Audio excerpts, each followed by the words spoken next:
Bom dia, queridos.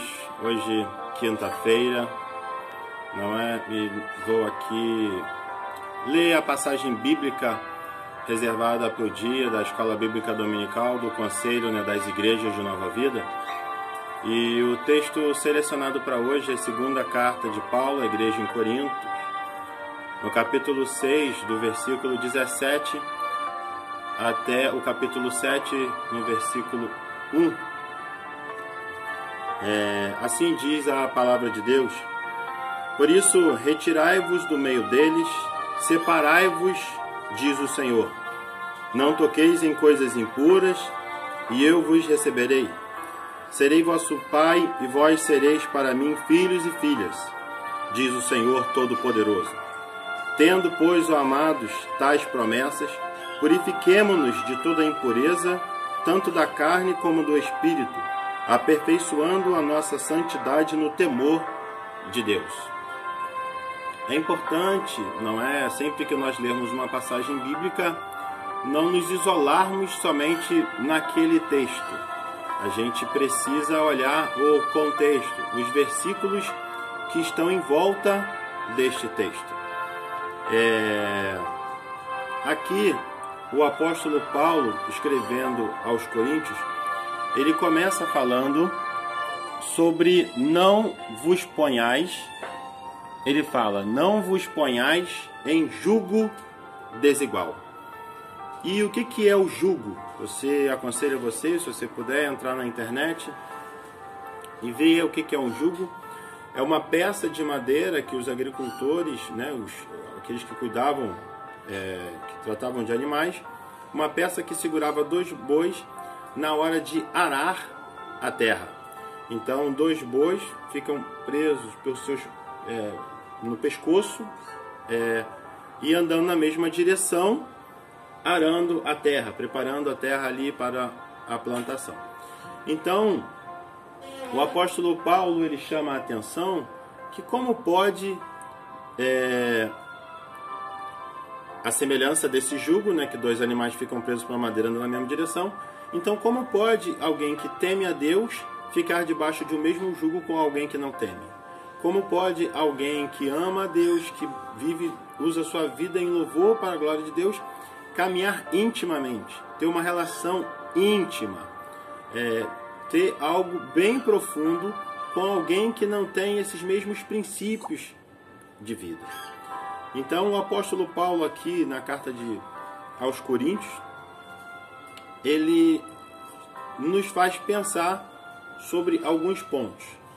Então, o primeiro ponto que o apóstolo Paulo destaca é a questão da idolatria.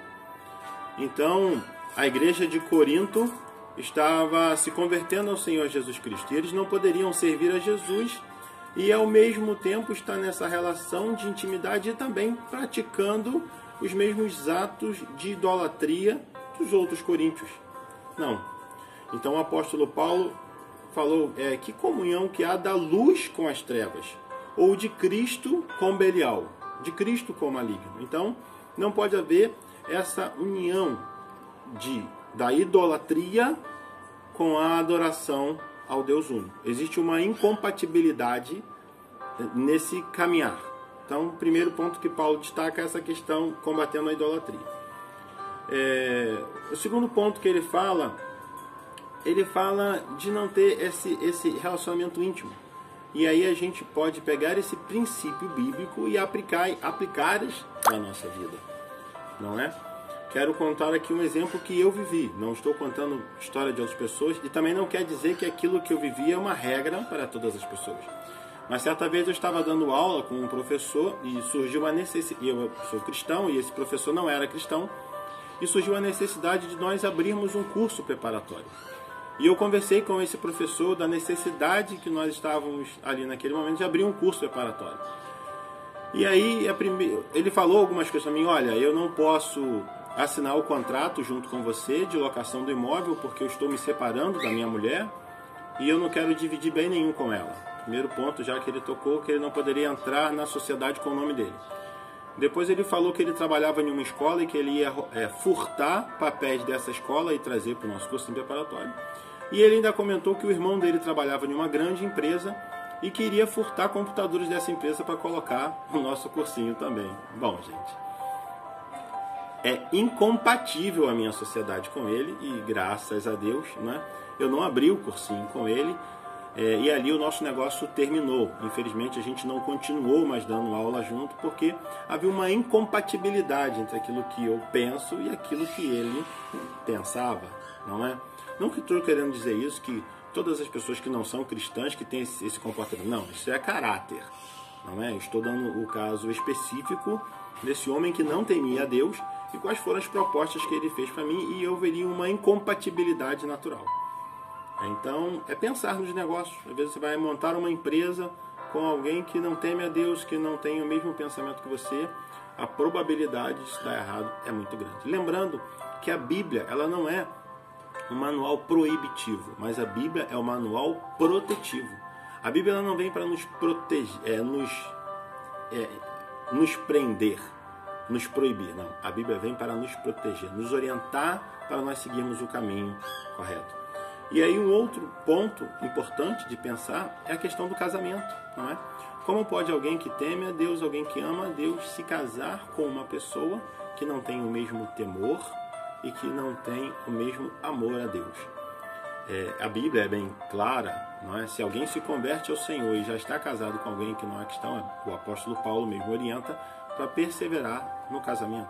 Eu estou falando você, talvez que é jovem, é solteiro, ou você que não é tão jovem, mas está solteiro ou solteira, e você ama a Deus, você teme a Deus, e você quer entrar em uma união com alguém que não tem o mesmo temor e aliança com Deus. Então aqui o apóstolo Paulo, ele dá essa orientação dizendo que não convém, não é? Ele diz aqui, não vos ponhais em jugo desigual. Correto? Então, fique com esta palavra de reflexão para este dia. E aí ele diz o seguinte no 7, no versículo 1, 2 Coríntios 7, versículo 1, tendo, pois, ó amados, tais promessas, purifiquemo-nos de toda impureza, tanto da carne como do espírito, aperfeiçoando a nossa santidade no temor de Deus. Que Deus te abençoe.